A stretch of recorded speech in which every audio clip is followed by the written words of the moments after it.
కాకి దాహం అనగనగా ఒక అడవిలో ఒక కాకికి చాలా దాహం వేసింది.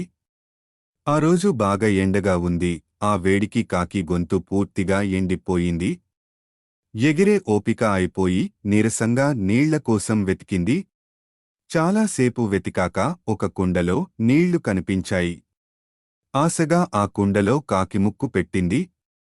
కాని నీళ్లు బాగా అడుక్కి ఉండడంతో కాకి ముక్కుకు అందలేదు. కాని తెలివైన కాకి ఓటమి ఒప్పుకోలేదు.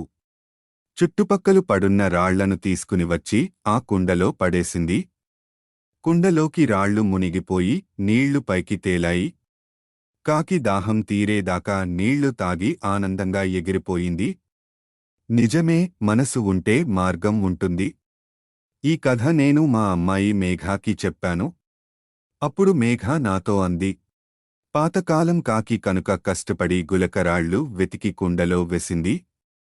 అదే ఈ రోజులలో కాకి అయితే ఒక స్ట్రో వెతికి తాగేది.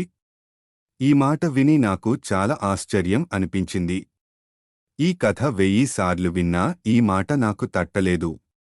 నిజమే, ఈ రోజుల పిల్లలు చాలా స్మార్ట్,